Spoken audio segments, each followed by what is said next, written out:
네, 안녕하십니까. 오늘 말씀은 유다서 1장 1절에서 25절 말씀을 읽겠습니다. 이 절은 3절, 사랑하는 자들아, 우리 일반으로 받은 구원에 관하여 내가 너희에게 편지하려는 생각이 간절하던 차에 성도에게 단번에 주신 믿음의 도를 위하여 힘써 싸우라는 편지로 너희를 권하여야 할 필요를 느꼈노니, 이제 유다서는 공동 서신입니다. 신약 서신서가 총 21권인데 이 사도행전의 스토리를 가지고 있는 성경을 13권, 이 바울 서신이라고 하죠.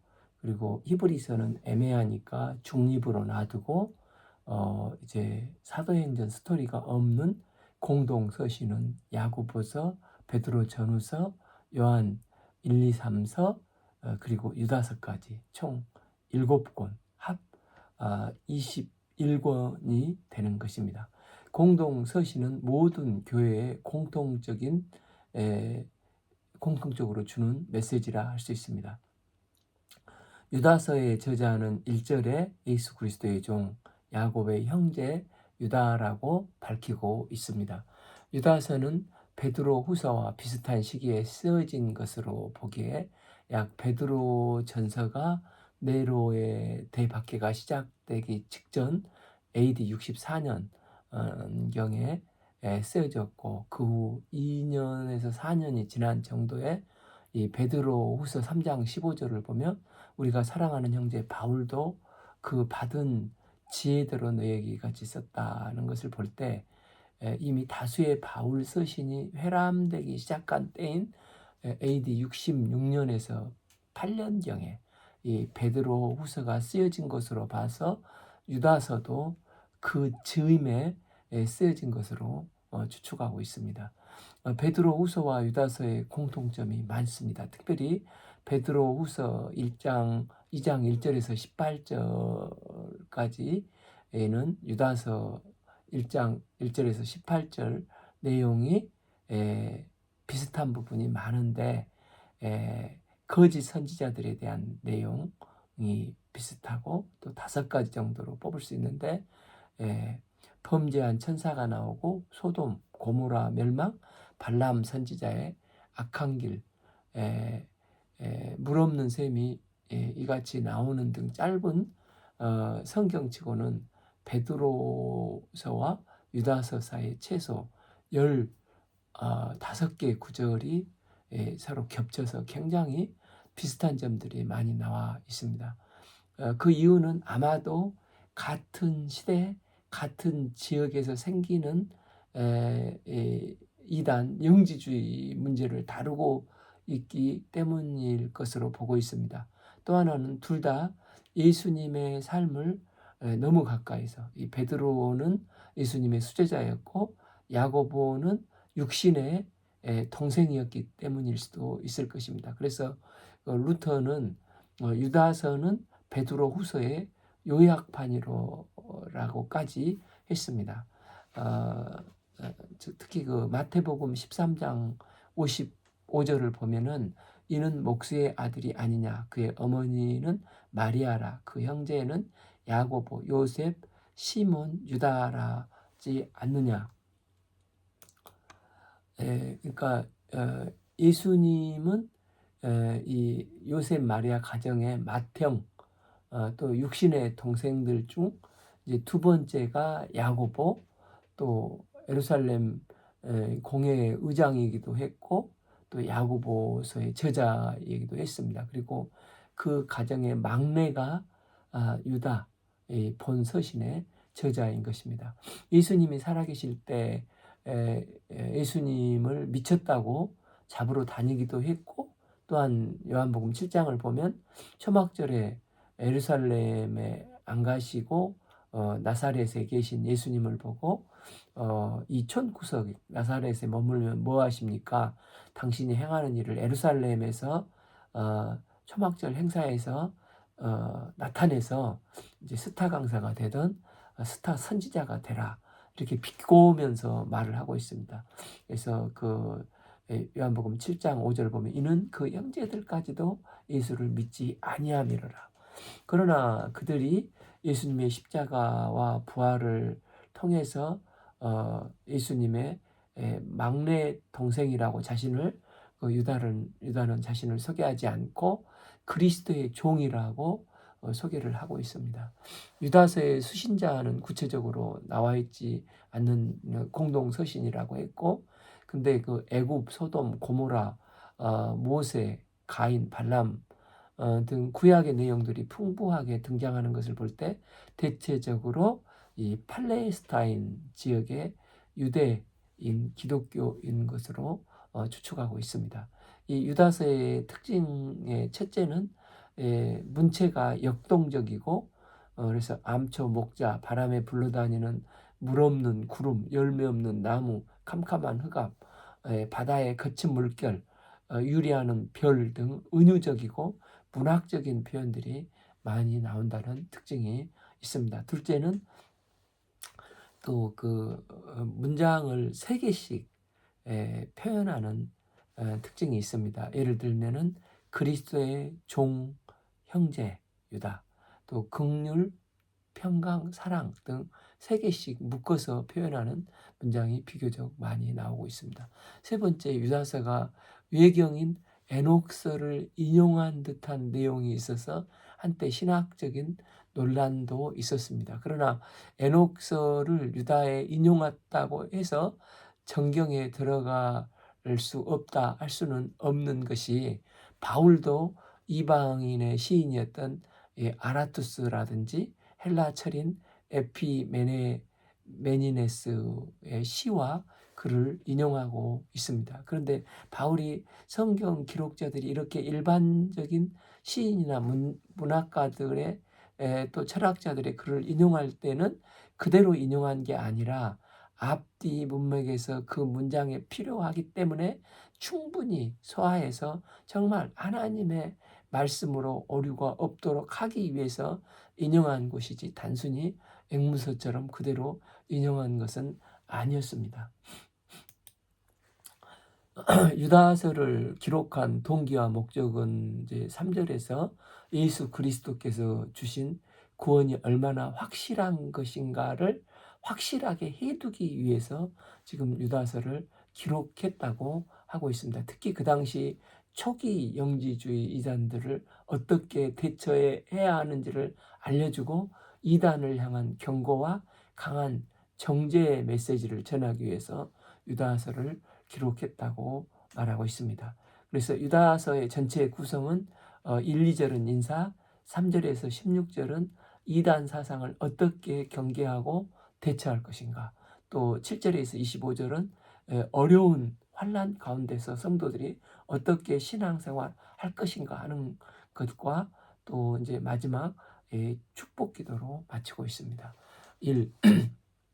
A. 예수 그리스도의 종이요 야고보의 형제인 유다는 자신을 소개할 때 예수의 형제요 막내 동생이라 하지 않고 예수님에 대해서는 그리스도의 종이라고 하고 야고보에 대해서는 형제라고 소개하고 있습니다. 그 뒤 4절에도 유다는 예수님을 홀로 하나이신 주제라고 고백을 하고 있습니다. 이걸 볼 때 과거 예수님을 비아냥거렸던 유다가 이제 변화되어 날이 갈수록 자신은 작아져 그리스도의 종이 되고 예수님은 점점 커져 그리스도로 그가 성화되어 가고 있는 것을 볼 수 있습니다. 1비 부르심을 받은 자 유다는 곧 하나님 아버지 안에서 사랑을 얻고 예수 그리스도를 위하여 지킴을 받은 자들에게 편지하노라.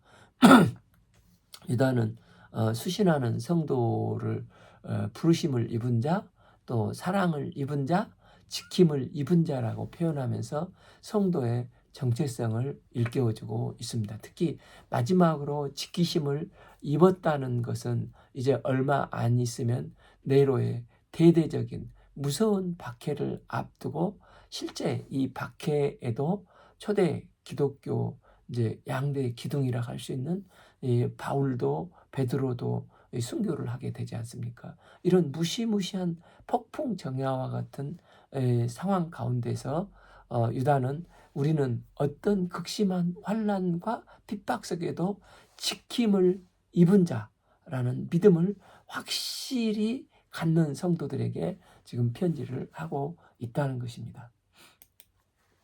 이 긍휼과 평강과 사랑이 너희에게 더욱 많을지다. 여기서 긍휼은 어떤 고통 가운데서 하나님이 불쌍히 여겨주시고 위로와 관심이 너희에게 더욱 많이 있었으면 좋겠다는 것입니다. 평강은 성령께서 너희 속에 거하실 때 염려와 두려움을 사라지게 하는 기능을 발휘하여 살로움이 임하는 마음이라 할 수 있습니다. 또 사랑은 자존감을 높여주고 주의 사랑을 덧입은 사람은 희생하고 섬기며 가치를 만들어내는 것입니다. 그래서 유다서 전체의 주제가 승리자인데 성도들이 세상 어떤 귀퉁이에 던져진 존재가 아니라 하나님의 부르심을 덧입고 이 하나님께서 지켜주시고 또 긍휼과 평강과 사랑을 덧입은 승리자의 삶을 살기를 원한다는 것입니다. 그럼 유다가 이 편지를 쓴 이유가 무엇이라고 합니까? 3.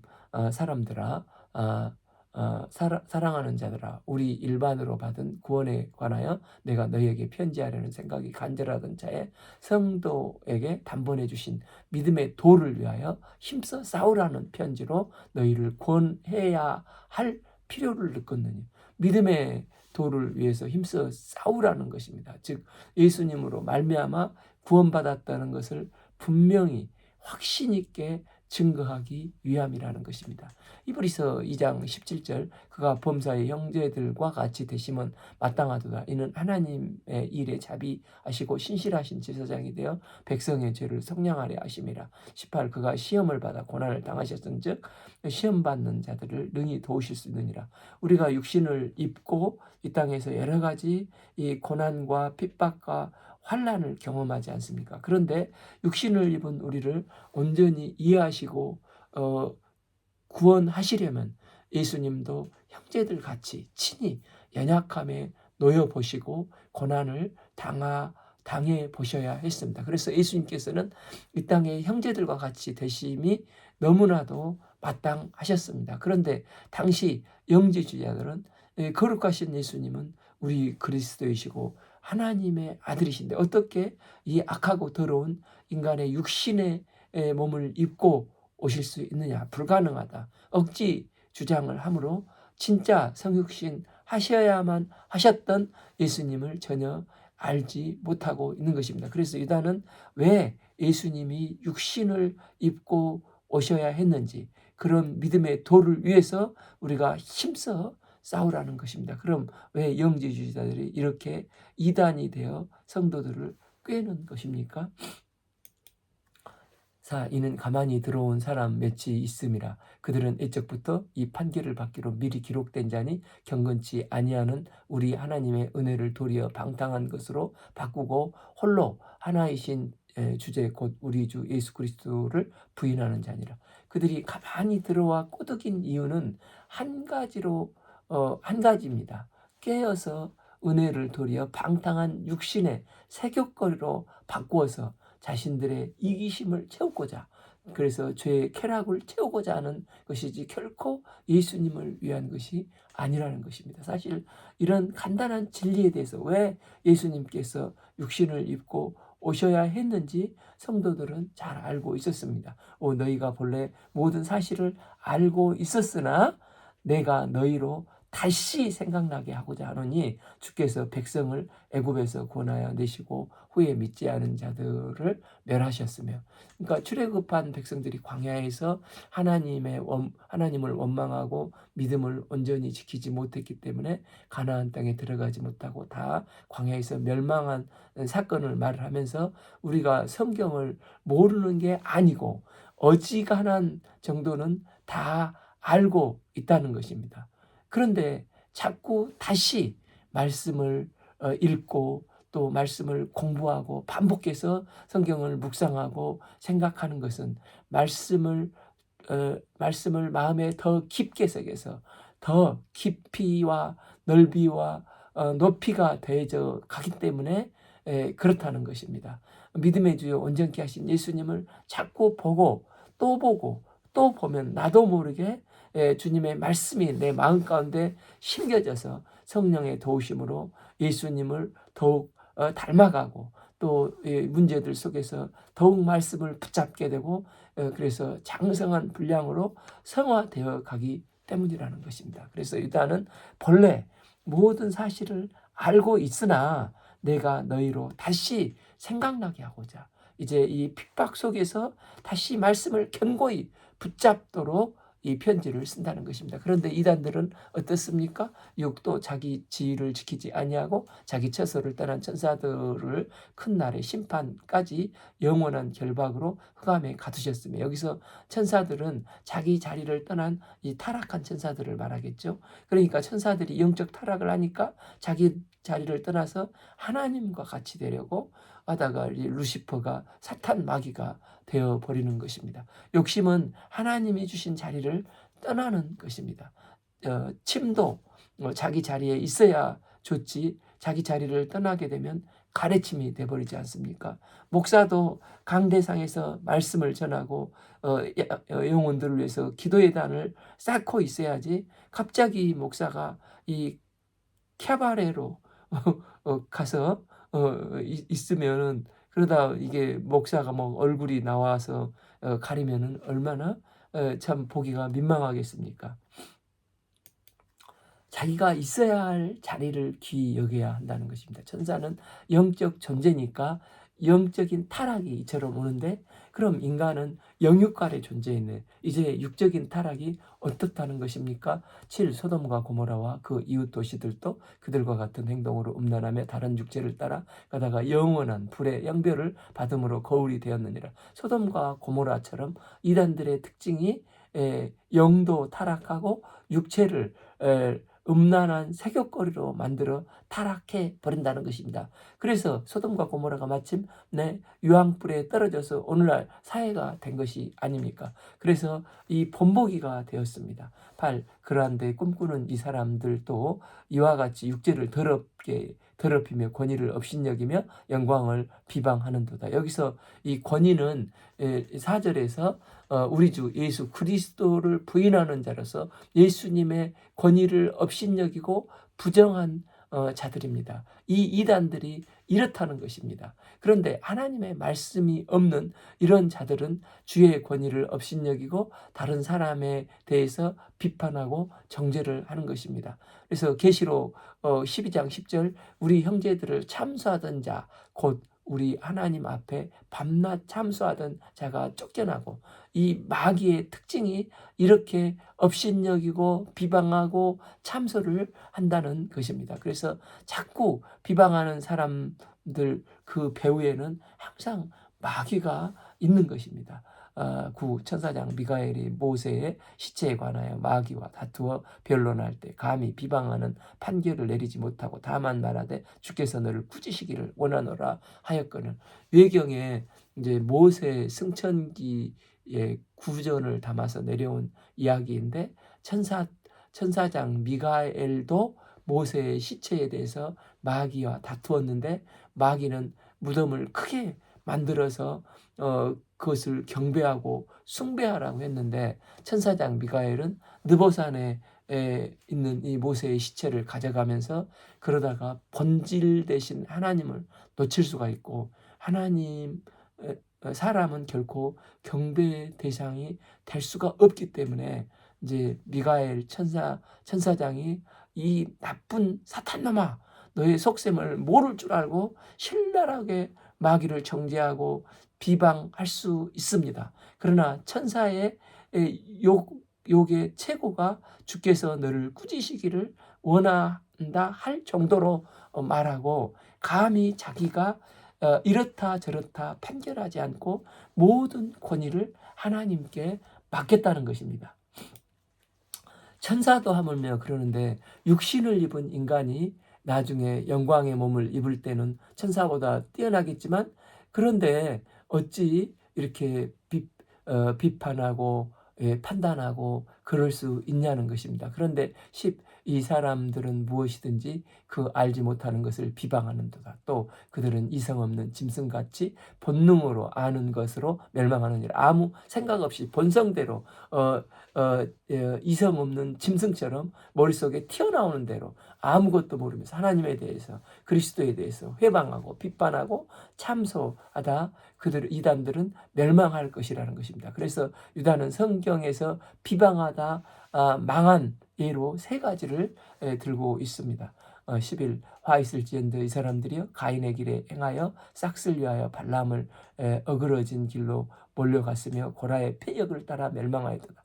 가인의 길은 하나님이 원하시는 방식대로 안 하고 자기 가인의 안 하는 자가 이 가인의 길을 가는 자입니다.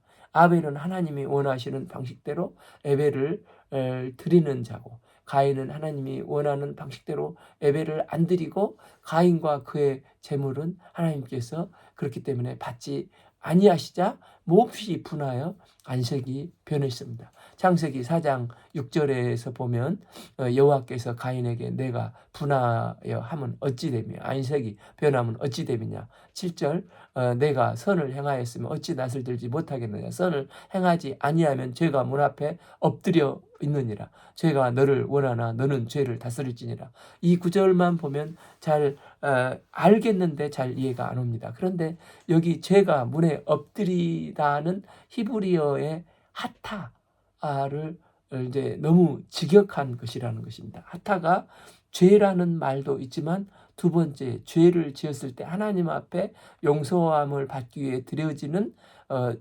속죄물도 하타라는 단어를 쓰고 있습니다. 그래서 번제물이 너희 앞에 엎드려 있다. 네가 선을 행했으면 어찌 낯을 못 들겠느냐. 그러면 지금이라도 내가 이 속죄물을 잡아서 피 흘려서 하나님께 나가 하나님 생각해 보니 내가 선을 행하지 못했습니다. 이 제물을 드리오니 저의 죄를 긍휼히 여기시고 용서해 주십시오 하면서 회개를 하라는 것입니다. 그런데 가인은 끝까지 동생을 비난하고 하나님을 원망하고 결국 그는 살인자가 되어 쫓겨나 버리게 되었습니다. 그의 시작은 비난부터 시작이 되었다는 것입니다.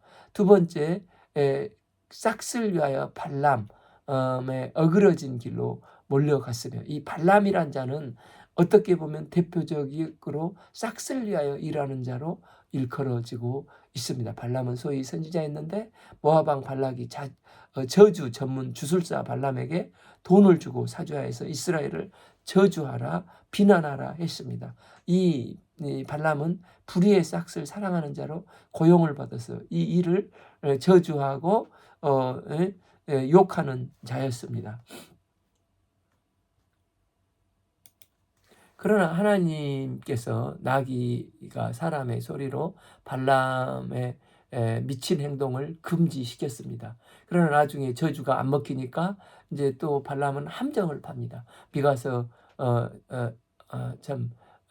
25장 이스라엘을 부올 바알에서 모압과 미디안의 바알 제사에 이스라엘을 젊은이들이 참석하고 이방 여인들을 음행을 일삼아 범죄케 한 사건으로 그때 24,000명이 전염병으로 죽게 한 사건으로 민수기에서 기록하고 있지 않습니까? 결국 발람은 싹쓸 위해서 자기 이익을 위해서 비방하고 어그러진 길로 몰려갔고 결국 이스라엘이 미디안을 정복했을 때 발람은 미디안 왕들에게 죽임을 당하고 멸망했습니다. 세 번째 이제 고라의 패역인데 이 민수기 16장에 나오는 고라는 말씀을 가르치고 이스라엘을 지도하고 인도하는 모세의 권위에 정면으로 도전하고 비방한 자입니다. 이렇게 영적 권위를 무시하는 자들은 결국은 땅이 갈라지고 다 멸망당할 수밖에 없었습니다. 그러면서 이 세 가지 예를 들면서 이 비방이 또 저주가 얼마나 무서우냐. 비방하다가 누가 가인이 되고 또 발람같이 되고 고라같이 될 사역자가 누가 있겠느냐. 그러나 비방하다 이들처럼 결국 니네들도 멸망한다는 것입니다. 그러면서 거짓 교사의 모습을 6가지 모습으로 이제 비유하고 있습니다. 12. 그들은 기탄 없이 너희와 함께 먹으며 너희 예찬에 암초요 자기 몸만 가리키는 목자요 바람에 불려가는 물 없는 구름이요 죽고 또 죽어 뿌리를 뽑힌 열매 없는 가을 나며 이제 4가지 비유가 나오죠. 결국은 대단한 것 같지만 결국은 이 거짓 선지자들은 암초일 뿐이라는 것입니다. 항해길에 암초가 나타나면 결국 배가 부딪혀 자초할 수밖에 없는데 이 암초 같은 존재가 바로 거짓 선지자들이라는 것입니다. 또 거짓 선지자는 궁극적으로 자기 몸만 기르는 사꾼 목자입니다. 또한 바람 한번 휙 날리면 날아가 버릴 물 없는 구름같이 영적인 목마름을 채워주지 못한다는 것입니다. 또한 죽어 뿌리까지 뽑힌 열매 없는 앙상한 가을나무 같은 존재로 믿음이 없으니 당연히 열매가 없는데 거짓 선지자들이 얼마나 이처럼 허황되고 전혀 가치가 없고 무의미한 존재냐는 것입니다. 나가서 이제 그 13 자기 수치의 거품을 뿜는 바다의 거친 물결이요 영원히 예비된 캄캄한 흑암으로 돌아갈 유리하는 별들이니라.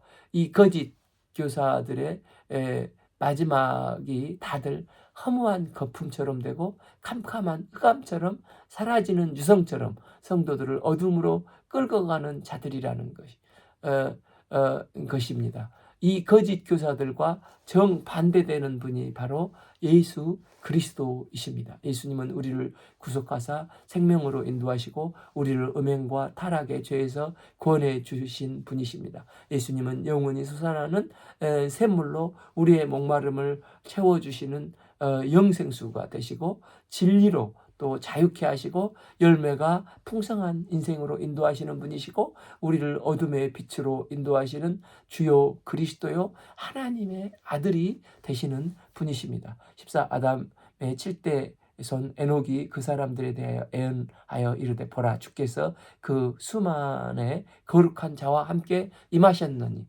소위 이제 에녹서에 나오는 내용으로 에녹은 아담의 7대 손입니다. 주로 사탄의 시험에 빠진 자들에 대한 경고로 쓴 것인데 경건하지 않게 한 모든 일들을 경건하지 않게 한 모든 일들이 그 경건치 아니한 행동으로 말미암아 결국은 정죄된다는 것입니다. 그래서 이단들의 모든 일들을 하나님은 결코 방치하시는 것이 아니고 결국은 하나님께서 심판하신다는 것입니다. 창세기 이제 5장 21절을 보면 에녹은 이제 65세에 이 무두셀라를 낳고 또 22절 무두셀라를 낳은 후에 300년을 하나님과 동행하며 자녀를 낳았다고 하지 않습니까? 하나님이 무두셀라를 낳은 후에 그 무두셀라는 하나님과 동행을 했다는 것입니다. 무두셀라에서 이 무트는 히브리어로 죽음이라는 의미이고 셀라는 보낸다는 뜻입니다. 그래서 이제 5장 5절에 이제 아담은 이제 930세에 죽었고 또 아담은 셋을 이제 130세에 낳았습니다. 이렇게 7대까지 가면 에녹이 무두셀라를 65세에 낳을 때 그때까지 아담도 살아 있었습니다. 뿐만 아니라 다른 조상들도 다 안 죽고 살아 있었습니다. 에녹의 조상 인류 가운데 죽음을 본 사람은 딱 한 사람이 있었는데 그는 아벨이었습니다. 또 라멕이라는 자가 어떤 소년이 나를 상하게 해서 죽였다고 했습니다. 그래서 이 죽음은 본의 아니게 죽은 사람들이지 자연사한 사람은 하나도 없었다는 것입니다. 그러면 어떤 죽음을 경험을 못했는데 어떤 죽음도 경험을 못했는데 하나님께서 나타나셔서 죽음을 이제 무두셀라 죽음을 보내겠다는 것입니다. 그런데 죽음이 전혀 그 에녹에게는 감이 안 오고 이해가 안 오는데도 에녹은 자기 아들을 65세에 낳으면서 하나님이 무트셀라라고 죽음을 보내신다는 것을 말씀하시니 그 하나님을 믿었습니다. 그래서 뭔지 감이 안 오고 이해가 안 됐는데도 14절에서 에녹이 이 사람들에 대하여 애언하여 이르되 보라 주께서 그 수만의 거룩한 자와 임하셨나니, 즉 여기서 거룩한 자는 천군 천사를 말하는데 그들과 함께 주께서 임하셔서 뭘 하시려고 하냐면 무 사람들을 심판하려 하시는 것입니다. 즉 이것은 홍수 심판을 하려는 것입니다. 홍수 심판을 통해서 이제 창세기 7장 4절 내가 지은 모든 생물을 지면에서 쓸어버리라 하셨지 않습니까? 그러니까 진짜 죽음은 홍수 심판으로 죽음이 확실하게 드러나는 것입니다. 그런데 이 무드셀라는 인간 가운데 가장 오래 산 969세를 살았지 않습니까? 계산해 보면 그가 죽은 해가 기막히게 홍수가 일어나는 해입니다. 그래서 이 무드셀라의 죽음이라는 하나님의 심판은 이 뗄래야 뗄 수가 없는 관계가 심판과 뗄래야 뗄 수가 없는 관계가 되는 것입니다. 아마 에녹은 이 무드셀라를 낳기 전에는 하나님에 대해서 이렇게 하나님이 무서운 분이신지를 모르고 살았던 것 같습니다. 그런데 무드셀라를 낳는 그해 하나님이 에녹에게 나타나셔서 너 그렇게 엉망으로 살다 하나님의 죽음의 심판이 있다. 이 아이의 이름을 무드셀라라 지어라. 그래서 무트셀라라고 볼 때마다 에녹에게 떠오르는 생각은 멋대로 살면 하나님 앞에 벌받아, 또 엉망으로 살게 되면 하나님 앞에 심판받아. 이렇게 하니까 하나님과 동행을 하게 되고 그러다가 하나님 앞에 들리움을 받게 되었다는 것입니다. 하나님과 동행하는 동기가 하나님의 심판이요 죽음을 보낸다는 사실이기 때문에 에녹은 유다서 표현대로 14절 이 사람들에 대하여서 애언을 한 것입니다. 그 애언의 내용이 무엇이겠습니까? 죽음에 대한 심판, 이 무트셀라인 것입니다. 하나님이 천국 천사들이랑 와서 와 계셔서 이제 있기 때문에 언제 죽음이 임할 줄 몰라. 그러면서 사람들에게 심판이 있음을 외쳤던 것입니다. 15 이는 무사람들을 심판하사 모든 경건치 않는 자가 경건하지 않게 행한 모든 경건치 않는 일과 또 경건하지 않는 죄인들이 주를 거슬러 한 모든 완악한 말로 말미암아 그들을 정죄하려 하심이라. 그래서 15절에서 이 경건이라는 단어가 4번이나 계속 반복되어 등장을 하는데 경건치 않는 자를 하나님은 반드시 심판하실 것이라는 것입니다. 하나님께서 우리에게 정말 원하시는 삶은 경건한 삶입니다. 지금 유다도 뭘 얘기를 하냐면 우리가 이단을 배척하는 것이 중요하지만 그러나 하나님 앞에서 장차올 심판을 바라보면서 에녹처럼 경건한 삶을 살아내고 하나님과 동행하는 경건한 삶을 살아야 한다는 것입니다. 경건은 하나님을 닮아가는 삶입니다. 그래서 하나님의 말씀을 사랑하고 그 말씀에 순종하는 삶이 경건한 삶입니다. 그래서 16, 이 사람들은 원망하는 자며 불만을 토하는 자며 그 정욕대로 행하는 자라. 그 입으로 자랑하는 말을 하며 이 이익을 위하여 아첨하는 자라. 그냥 세상 정욕대로 살고 육신의 기분대로 살지 말고 이익을 위하여 아첨하지 말고 후일에 하나님 앞에 심판받을 것에 대해서 말세지 말에 생각하면서 살아야 한다는 것입니다. 결국 에녹은 많은 사람들에게 애언을 했는데 그 애언은 하나님의 심판을 애언한 것입니다. 에녹은 심판을 애언하면서 하나님과 동행하는 삶을 살았습니다. 우리도 똑같습니다. 말세지 말이 될수록 거짓 이단들은 더욱 남을 비판하고 자기 이기심을 채우고자 예수의 권위를 부정하고 세격으로 자기 육신의 쾌락을 만을 위해서 우리를 이용하며 살려고 할 것입니다. 이때 우리는 반드시 심판이 있을 것을 확신하고 그걸 증거하면서 믿고 살아야 하나님과 동행하는 삶을 살아야 합니다. 내가 하루 살아도 하나님 앞에서 어찌 살아야 나중에 하나님 앞에 온전히 설까 하는 마음으로 살아야 한다는 것입니다. 17 사랑하는 자들아 너희는 주 예수 그리스도의 사도들이 미리 한 말을 기억하라. 그래서 주님의 사도들인 베드로도 그렇고 사도 바울도 그렇고 그들이 무슨 얘기를 했습니까?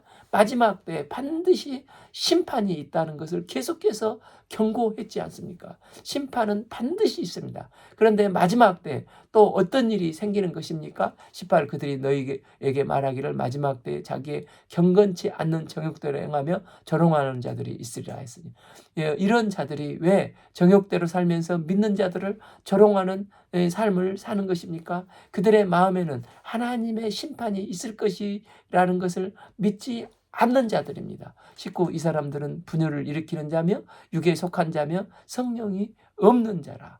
심판은 무슨 심판? 그냥 사람 살다가 나이 늙어가면 죽는 거지 뭐. 인생 뭐 특별한 게 있어? 그냥 살다가 육신의 정욕을 색욕을 즐기며 살다 가는 거지 뭐. 너는 예수 믿고 뭘 그렇게 십자가 지며 삶을 피곤하게 사냐? 그러면서 비아냥거리는 것입니다. 그런데 유다는 우리가 환난이 올수록 심판이 가까울수록 우리가 정신을 똑바로 차리고 깨어 하나님과 동행하는 삶을 살아야 한다는 것입니다. 어제도 그 도서관 옥상 콘크리트 타설 중에 갑자기 이게 무너져 가지고 붕괴되어서 2명이 죽고 뭐 2명이 매몰되었다는 안타까운 뉴스를 들었습니다. 이런 갑작스러운 재난을 당한 것은 아무도 모르고 이 비슷한 상황이 언제든지 나에게도 생길 수가 있습니다. 내가 준비가 안 됐을 때 이런 죽음 하나님의 심판대에 서면은 어떻게 하는 것입니까? 똑바로 정신 차리고 우리는 깨어 있어야 하는 것입니다. 그래서 초대교회에도 또 봐보면은 아무 준비 없이 그냥 생각 없이 좀 하나님께만 온전히 집중해서 예배를 드리는데 이게 공안에 고발되어서 아무 준비 없이 닥쳐서 그 붙잡히고 그들이 순교 당할 수도 있었지 않습니까? 그래서 너의 육신의 죽음이 언제 닥칠지 모르니 분명한 사실은 죽음의 날이 점점 가까이 오는 것은 틀림없는 사실이라는 것입니다. 그래서 이 하나님의 심판을 생각하면서 두렵고 떨림으로 하나님과 경건한 삶, 주님과 동행하는 삶을 살아야 한다는 것입니다. 또한 예수님의 심판도 점점 가까이 오기 때문입니다. 그러면 나는 남은 날 우리 성도들은 어떻게 살아야 한다는 것입니까? 첫째 20 사랑하는 자들아 너희는 너희 지극히 거룩한 믿음 위에 자신을 세우며 즉 예수님을 잘 믿으라는 것입니다. 주님 내 힘으로는 절대 구원을 얻을 수 없습니다. 나는 주님의 은혜가 아니면 살 수 없습니다. 예수님만이 나의 주요 그리스도요 하나님의 아들이십니다.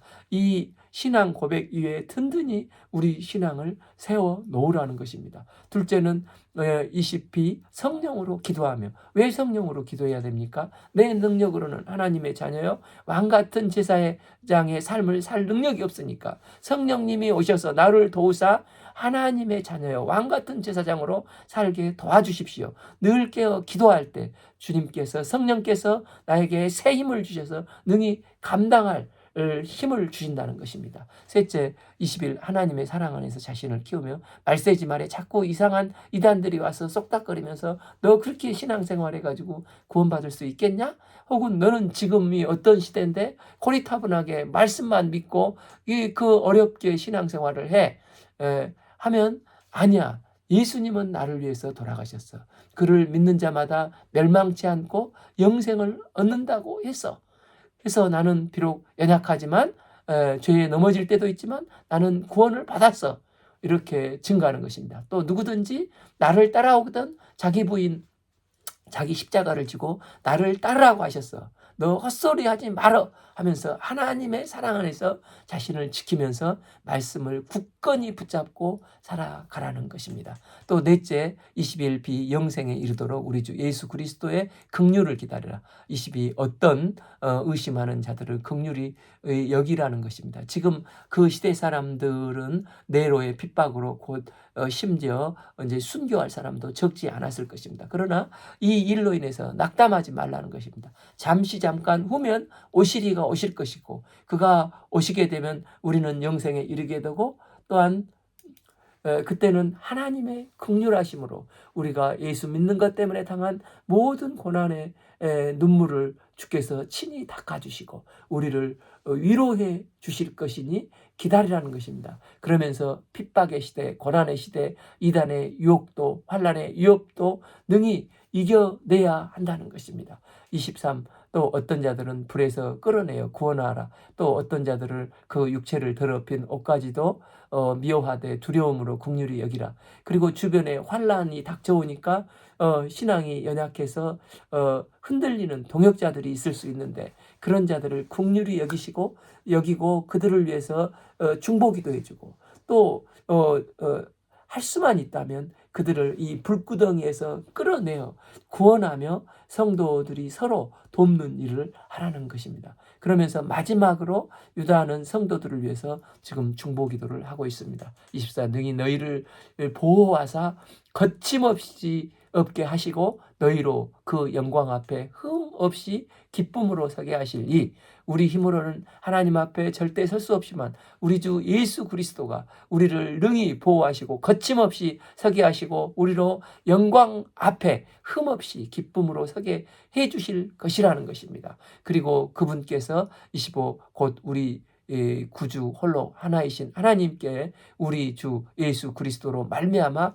영광과 위엄과 권력과 권세가 영원 전부터 이제와 영원토록 있을지어다. 아멘. 찬양을 하면서 끝을 내고 있습니다. 지금 유다는 유다는 하나도 지금 두려움이 없는 것입니다. 왜냐하면 앞으로 어떤 환란이 오든 어떤 이단의 유혹이 오든 우리는 홀로 하나이신 우리 주 예수 그리스도가 나의 주요 그리스도이시기 때문입니다. 그분이 우리를 보호하실 것이고 우리를 거침없게 하시고 하나님 앞에 흠없도록 우리를 즐겁게 하나님 앞에 설 수 있도록 해주시기 때문입니다. 이것이 바로 이제 유다서의 내용입니다. 기도하기는 우리는 말세지만에 유다가 가졌던 이 확고한 믿음대로 나의 삶 속에서 당하는 어떤 시련과 또 이단이나 어떤 고난이 온다 할지라도 그리스도를 의지해서 능히 승리할 수 있기를 간절히 기도합니다. 이를 위해서